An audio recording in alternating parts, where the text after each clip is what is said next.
बड़े सगीर में हर जगह झाड़ू पोंछ करने या गलाजत उठाने वाले खाकरोब के लिए चूड़ा, बंगी, हलाल खोर, अछूत जैसे नाम इस्तेमाल किए जाते हैं। गलाजत उठाना, गलियों में झाड़ू देना, कूड़ा क्रिकेट उठाना इन लोगों में मुतद्दद का आबाई पेशा नहीं होता, बल्कि पेट की आग बुझाने के लिए इन अफराद को ऐसा काम करना पड़ता है। ये लोग जो हैं ये हमारी गंदगी उठाते हैं। लोग इनको कोई चूड़ा कहता है, कोई बुरे नामों से पुकारते हैं, जिससे इनकी दिल आज़ारी होती है। असल में ये लोग जो हैं ये कौमी हीरो हैं, जो खुद गंद में उतर के जो है हमारी गंदगी जो है वो साफ़ करते हैं और मुआशरे को जो है वो साफ़ सुथरा बनाते हैं। गलाजत और कचरा उठाने वाले शख्स को इज्जत की नज़र से देखना चाहिए। चूड़ा और इस जैसे अल्फाज जिनसे किसी भी इंसान के जज्बात मजरूह हों, इन अल्फाजों के बजाय उनको उनके नाम से पुकारा जाए। हम लोगों की गंदगी साफ़ करते हैं, उनके लिए गटरों में उतरते हैं और नालियाँ भी साफ़ करते हैं। इतने काम करने के बावजूद लोग हमसे नफ़रत करते हैं और हमें ऊँचे बुरे बुरे नामों से पुकारते हैं और अपने बर्तन वगैरह अलहदा करते हैं।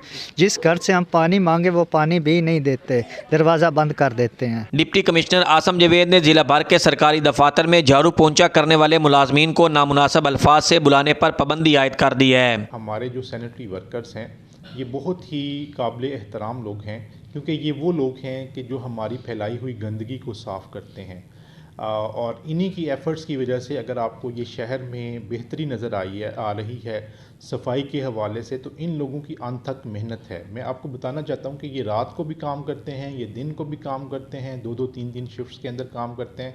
तो सारे तबका हाई फिकर को इन लोगों को रिस्पेक्ट देने की ज़रूरत है। हमारे गली मोहल्लों और सड़कों पर सफाई करने वाले ये सैनिटरी वर्कर काबिल इज्जत और लायक तहसीन होते हैं। सफाई हमारा निस्फ ईमान है और ये खाकरोब हमारे निस्फ ईमान के मुहाफिज हैं। इनके खिलाफ नामुनासिब अल्फाज का इस्तेमाल काबिल गिरफ्त जुर्म होना चाहिए।